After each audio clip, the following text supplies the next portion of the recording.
Hello everyone, welcome back in our channel. दोस्तों, आप सभी का स्वागत है। तो प्यारे बच्चों, आज की इस वीडियो में क्लास 10th मैथ का चैप्टर नंबर 7 की जो आपकी एक्सरसाइज है 7.2 कोऑर्डिनेट के आज सेक्शन फॉर्मूले का आज हम देखेंगे।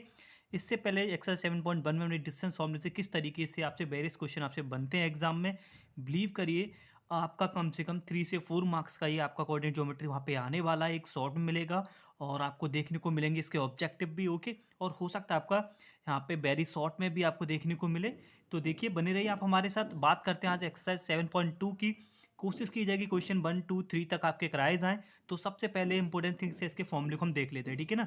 सेक्शन फॉर्मूला हम कब यूज़ करेंगे? जब आपसे क्वेश्चन में बोला जाएगा कोई एक पॉइंट है जो लाइन सेगमेंट को किसी रेशियो में डिवाइड कर रहा है, तो उस पॉइंट के कोऑर्डिनेट क्या होंगे सिंपली। ओके, तो जैसे आपकी मैंने यहाँ पे बना रखा है, एक आपकी लाइन सेगमेंट है ए बी, आपकी एक लाइन सेगमेंट दे रखी होगी। ए के भी कोऑर्डिनेट आपको गिवन होंगे, वी के भी कोऑर्डिनेट गिवन होंगे। तो बोला जाएगा इस लाइन सेगमेंट को एक पॉइंट है पी, तो कुछ रेशियो में इसको डिवाइड कर रहा है, वो भी रेशियो आपको दे रखा होगा, ठीक है ना। तो इस पॉइंट के कोऑर्डिनेट क्या होंगे वो आपको बताने। कोऑर्डिनेट का फॉर्मूला आपका ये होता है m1x2 प्लस m2x1। जो रेशियो दे रखे होंगे, पहले m1 आएगा फिर x2 प्लस m2x1। सेम यही कैलकुलेशन आपके y कोऑर्डिनेट के साथ करना है, m1y2 प्लस m2y1। ये बेहतर आपको ना क्वेश्चन से समझ आएगा। तो आगे बढ़ते हैं। कोऑर्डिनेट ऑफ मिड पॉइंट आपसे पूछे जाते हैं। कोई एक लाइन सेगमेंट आपको दे रखा होगा, उसके कोऑर्डिनेट भी आपको दे रखे होंगे, आपसे बोलेगा मिड पॉइंट आप बता दीजिए। तो मिड पॉइंट निकालने का ना बहुत ही सिंपल फॉर्मूला होता है, x1 और x2 के दोनों कोऑर्डिनेट को ऐड करो और 2 से डिवाइड कर दो। ऐसे y1 प्लस y2 को ऐड करो, 2 से डिवाइड करो, तो उस लाइन सेगमेंट का मिड पॉइंट आ जाएगा, यानी कि वो पॉइंट जो दोनों लाइन सेगमेंट के बिल्कुल मिडल में होगा, ठीक है ना। वो पॉइंट यहाँ पे निकल आएंगे। अगर आपसे रेशियो पूछा जाता है, तो रेशियो के लिए कुछ ये फॉर्मूला होता है। आप अभी जैसे मैंने पहले वाले भी फॉर्मूले में आपको बताया, तो उसमें क्या होता है, आपको रेशियो गिवन होते हैं और इसमें क्या होगा, आपको रेशियो आपसे पूछे जाएंगे। तो जब आपसे रेशियो पूछे जाएंगे, तो रेशियोज को हम के रेशियो बन लेंगे। तो चलिए एक्सरसाइज पे चलते हैं। ये सारा बेसिक ना वहाँ पे बहुत अच्छी तरीके से आपको समझ आएगा। तो बात करते हैं क्वेश्चन नंबर 1 की। प्लीज़ ज़रा आप अच्छी तरीके से यहाँ पे समझने की आप कोशिश करना। ओके, तो देखिए, ये रहा आपका क्वेश्चन नंबर 1। आप अपनी एनसीईआरटी बुक को आप ओपन कर सकते हो, अदरवाइज कोई भी आपको जरूरत नहीं पड़ेगी। क्वेश्चन ऑलरेडी मैंने लिख रखा है। क्वेश्चन में बोला गया फाइंड द कोऑर्डिनेट। कोऑर्डिनेट आपको बताने ऑफ द पॉइंट, उस पॉइंट के कोऑर्डिनेट आपको बताने विच divides the join 1 -1 7 and 4 3 -3 in the ratio 2:3, ठीक है ना। क्वेश्चन में बोला गया उस पॉइंट के आप कोऑर्डिनेट बता दीजिए जो किसी लाइन सेगमेंट को 2:3 में डिवाइड करता है, ठीक है ना। आपको डायरेक्टली जो मैंने यहाँ पे ड्रॉ कर रखा है, सेम ऐसे ही आपको वहाँ ड्रॉ कर लेना है। एक पॉइंट हो गया ए और बी, इन दोनों को मिला के हमारी एक लाइन सेगमेंट बन गई ए बी। ए के कोऑर्डिनेट -1 7, बी के कोऑर्डिनेट 4 7। इस लाइन सेगमेंट को एक पॉइंट है पी, उसी के कोऑर्डिनेट बताने हमने ले लिए। इसके कोऑर्डिनेट एक्स वाई रहे होंगे। ओके, ये जो पॉइंट है इस पूरी लाइन को कितने पार्ट में डिवाइड कर रहा है, 2 और 3 की रेशियो में। तो पहला रेशियो आपका m1 होता है, दूसरा रेशियो आपका m2 होता है। अब लगाइए अपना सेक्शन फॉर्मूला और आसानी से आपका आंसर आ जाएगा। देख लीजिए, सेक्शन फॉर्मूला ये रहा, ठीक है ना। मैं हर क्वेश्चन में नहीं लिखूंगा, मैं आपको बस ये दिखाता हुआ चलूंगा। ओके, तो देखिए पहले क्या करते हैं, m1 आपका यहाँ पे कितना है, देखो 2। m1 की जगह 2 आ जाएगा। x2 आपका कितना है, 4। m1 x2 क्या लिखेंगे, देखो m1 x2 के प्लेस पे 2 × 4। ओके, m1 x2 हो गया। सिमिलर आप ऐसे ही क्या लिखोगे फिर, m2 x1 यानी कि 3 × -1 divided by m plus m1। तो देखो मैं लिख रहा हूं यहाँ पे कोऑर्डिनेट ऑफ पॉइंट P। तो P के कोऑर्डिनेट क्या आएंगे, m1 कितना है आपका 2 × m1 m2, ठीक है। m1 x1, जब m1 लेंगे तो x2 का वैल्यू लेना है। m1 हो गया, अब x2 ले लो। x2 कितना आपका 4, प्लस लगाइए, m2 लो अब 3। तो जब m2 लेंगे तो x1 वाली वैल्यू आएगी -1। ओके, डिवाइडेड बाई दोनों का जो रेशियो है उसको ऐड 2 + 3। जैसा आपने ये x के साथ किया है ना, वही आपको y के साथ लिखना है।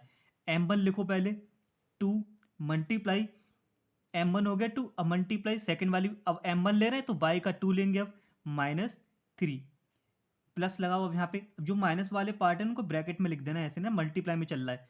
अब m2 लिखो, m2 कितना है 3, मल्टीप्लाई m2 लिया तो अब y1 लेंगे यानी कि 7 divided by m plus m1 plus m2, ठीक है। तो ये दो कोऑर्डिनेट आपके बन के, अब आप इसको सॉल्व कर लो। 2 4 ज़ा 8, 3 वन ज़ा 3 माइनस का 3 अपॉन 5, ये कॉमा ये वाला अलग से चला, ठीक है। 2 3 ज़ा 6 प्लस 3 7 ज़ा 21 अपॉन 5।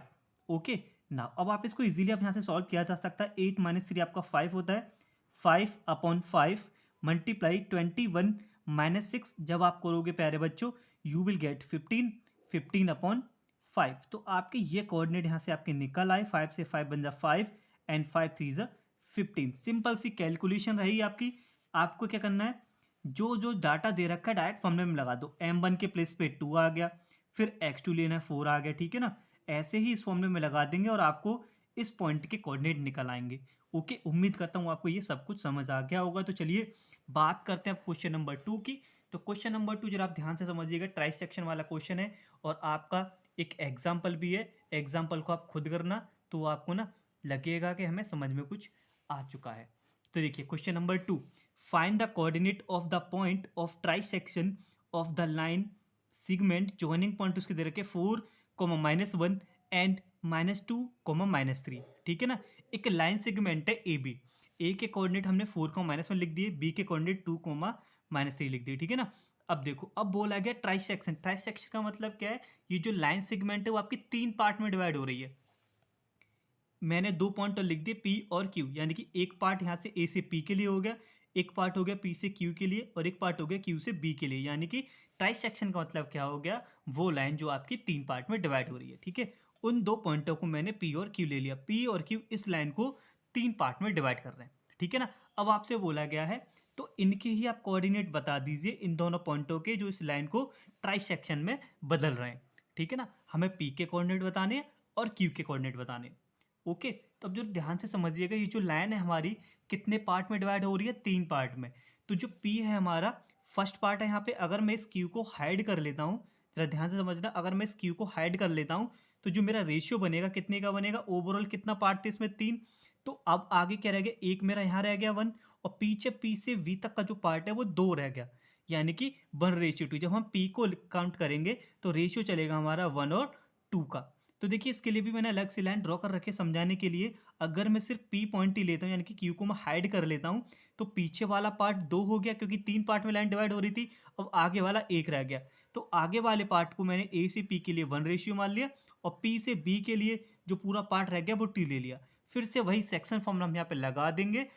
m1 हमारा 1 हो गया, m2 हमारा 2 हो गया, ये x1/1 और ये आपके x2/2। ऐसे ही सिमिलर अगर हम क्यू के लिए काउंटिंग करेंगे तो पूरी लाइन कितने में डिवाइड हो रही थी, 3 पार्ट में। ओके, आगे वाला पार्ट अब हमने दबा लिया, यानी कि अब पीछे रह गया 1 और ए से क्यू तक का जो पूरा पार्ट है वो हमारा 2 हो गया। यानी कि अब क्यू के लिए जो कोऑर्डिनेट जब आप निकालोगे तो रेशियो बनेगा 2:1 का। देखो ये भी मैंने नीचे ड्रॉ कर रखा है। अब रेशियो क्या बनेगा, 2:1 का। सेम वही मिड पॉइंट वाला सेक्शन फॉर्मूला आपको यहाँ पे लगाना है, ठीक है ना। पहले पार्ट को मैं कोऑर्डिनेट ऑफ पीक में आपको कंप्लीट सॉल्यूशन करके दिखा दे रहा हूँ, बी वाले पार्ट का मैं आपको, जैसे कि जो आपका कोऑर्डिनेट क्यू है ना, इसके मैं सॉल्यूशन दिखा दूंगा आपको। तो देखो निकालते हैं coordinate of P. Coordinate of P के लिए देखो फॉर्मूले में क्या आता है, m1 पहले आता है। m1 कितना हो गया 1, जब हम m1 काउंट करेंगे तो x2 लेंगे यानी कि -2 प्लस, अब m2 लेंगे, m2 कितना है 2, जब हम m2 लेंगे तो x1 वाली वैल्यू आएगी यानी कि 4, डिवाइड में दोनों रेशियो का एडिशन आ जाएगा 1 + 2, कॉमा लगाओ। अब सिमिलर y के लिए कैलकुलेशन करना है, 1 × m1 1 हो गया, y2 कितना है -3, प्लस लगाओ m2 कितना है 2, जब m2 ले रहा है तो y1 लेंगे -1, डिवाइडेड बाई दोनों रेशियोज का सम आ जाएगा, ठीक है ना। अब आप ऐड करिए, कितना हो गया -2 +8 divided by 3, comma -3 -2 divided by 3। जब आप इसको ऐड करोगे प्यारे बच्चों आपको मिलेगा 6/3 -5/3। ओके, अब 3 से ये 6 जो है वो कैंसिल हो जाएगा, यानी कि 3 × 2 = 6, 2, -5/3 पी के कोऑर्डिनेट आ गए। सिमिलर कैलकुलेशन आपको ना क्यू के लिए भी करना है। अब क्या होगा, रेशियो बदल जाएंगे, 2 और 1 हो जाएगा। तो देखिए इसका सॉल्यूशन मैं आपको दिखा दे रहा हूं। देखो सिमिलर आपने कोऑर्डिनेट क्यू के लिए भी कैलकुलेशन करनी है।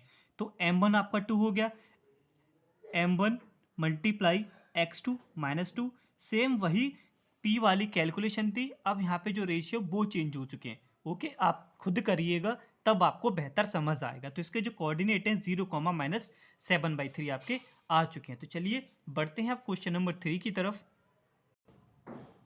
ये रहा आपका क्वेश्चन नंबर 3। आप अपनी एनसीईआरटी बुक को ओपन कर लीजिए, एक बार उसको लैंग्वेज को पढ़ लीजिएगा। ओके, तो चलिए अब मैं आपको क्वेश्चन समझाता हूँ। मैंने ऑलरेडी क्वेश्चन रीड कर रखा है। तो क्वेश्चन में प्यारे बच्चों बोला गया स्पोर्ट डे एक्टिविटी आपकी एक ऑर्गेनाइज कराई जाती है, जो कि आपकी रेक्टेंगल शेप में, जो आप यहाँ पे देख सकते हो ABCD करके रेक्टेंगल शेप में आपकी एक्टिविटी दी जाती है। तो चॉक पाउडर से इसको काट दिया जाता है। 100 फ्लावर पॉट्स आपको लगा दिए गए, वो आपके 1-1 मीटर की दूरी पर है। क्वेश्चन में ऐसा बोला गया है। तो चलिए मेन पॉइंट इसमें क्या दे रखा है। क्वेश्चन में बोला गया है आपके दो यहाँ पे स्टूडेंट है, एक निहारिका और एक प्रीत है। जो निहारिका है वो AD का 1/4 रन करती है, यानी कि A से D की जो लेंथ है वो आपकी 100 है। ओके, क्वेश्चन में बोला गया है जो निहारिका है, यानी कि ये जो निहारिका है 0.2 से चलती है, सेकंड वाली लाइन से ये चलना स्टार्ट करती है, 1/4 चलती है, यानी कि सेकंड लाइन ये रही, सेकंड से 1/4 चलती है किसका, AD का। तो सॉल्यूशन मैंने यहाँ कर रखा है, निहारिका चलती है 1/4 ऑफ AD हमारा 100 है, यानी कि 1/4 ऑफ 100 25, यानी कि निहारिका ने जो कवर किया डिस्टेंस, यहाँ पे फ्लैग लगाया है, तो उसके जो कोऑर्डिनेट कितने बनेंगे, सेकंड लाइन से चला इसने 2 और 1/4 ऑफ 100 कितना होगा 25, यानी कि निहारिका के जो कोऑर्डिनेट आएंगे प्यारे बच्चों वो 2,25 आएंगे। जो ए है वो निहारिका के लिए शो किया है मैंने, एंड बी जो है वो प्रीत के लिए किया है। अब प्रीत क्या है, 8वीं लाइन से चलना स्टार्ट करती है, कितना करती है 1/5 ऑफ AD, 1/5 ऑफ AD, इस लाइन का AD कितनी 100, 100 का 1/5 कितना आ गया 20, यानी कि जो प्रीत है उसके जो कोऑर्डिनेट होंगे वो होंगे 8,20, कितने होंगे 8,20। इस पॉइंट को मैंने A ले लिया है और इस पॉइंट को B ले लिया, यही मैंने यहाँ ड्रॉ कर रखा है। क्वेश्चन में आपसे प्यारे बच्चों बोला गया अब इन दोनों के बीच का डिस्टेंस आप बता दीजिए, A से B का जो डिस्टेंस है वो कितना होगा। साथ साथ आपसे बोला गया है एग्जैक्टली अगर मिडिल में अगर ये फ्लैग लगाया जाए साहिब के इन दोनों के बीच में, तो वो मिड पॉइंट आपके क्या रहेंगे। तो देखिए ए निहार का हो गया, बी हमारी प्रीत हो गया, प्रीत लड़का लड़की पता नहीं जो भी है, तो दोनों के कोऑर्डिनेट लिख दिए, मिड पॉइंट निकालना है और इनके बीच का डिस्टेंस निकालना है। डिस्टेंस हमने फर्स्ट एक्सरसाइज में बड़े ही अच्छी तरीके से हमने आपको समझाने की वहाँ पे कोशिश की थी, उम्मीद करते हैं आपको वहाँ समझ आ गया होगा। तो चलिए जल्दी से इसके मैं सॉल्यूशन आपको प्रोवाइड करा दे रहा हूँ। तो ये रहा आपका कंप्लीट सॉल्यूशन। डिस्टेंस फॉर्मूला से आप x1 - x2 का whole square plus y1 - y2 का होल स्क्वायर करके अंडर रूट में आप डिस्टेंस यहाँ से निकाल सकते हो। बात की जाए मिड पॉइंट की, मिड पॉइंट कैसे निकालते हैं, x1 x2 divided by 2, y1 plus y2 divided by 2, x और x से कोऑर्डिनेट ऐड करिए, 2 से डिवाइड कर दीजिए, सिमिलर y के y से ऐड करिए, 2 से डिवाइड कर दीजिए, तो उस लाइन का मिड पॉइंट आपका आ जाएगा, यानी कि 10/2 45/2 5,22/5 लिखो मत लिखो, फ्रैक्शन में भी रहने दो, कोई फर्क आपका नहीं पड़ता है। ओके, तो इस लाइन के जो मिड पॉइंट है प्यारे बच्चों वो आपके आए 5,45/2। ओके, डिस्टेंस फॉर्मूला हमने फर्स्ट एक्सरसाइज में आपको समझाया था, तो उम्मीद करता हूँ ये क्वेश्चन थर्ड आपको समझ आ गया होगा। तो देखिए प्यारे बच्चों मेन थिंग क्या, प्लीज़ आप समझने की कोशिश करिएगा, जब आप समझने की कोशिश करोगे तभी ना आप थोड़ा सा कैच कर पाओगे। देखो न्यू कॉन्सेप्ट है, 2-3 बार जब आप रिवीजन करोगे तब आपको समझ आएगा। सीधा का सीधा ना जो सेक्शन फॉर्मूला है आपके फॉर्मूले पे ही डिपेंड है। m1 m2 फाइंड कर लीजिए, x1 x2 फाइंड कर लीजिए, फिर बाकी जो उसमें रेशियो दे रखे होंगे तो आप कोऑर्डिनेट निकाल सकते हो। तो चलिए मिलते हैं अगली वीडियो में, तब तक के लिए धन्यवाद, take care and wait for the next video.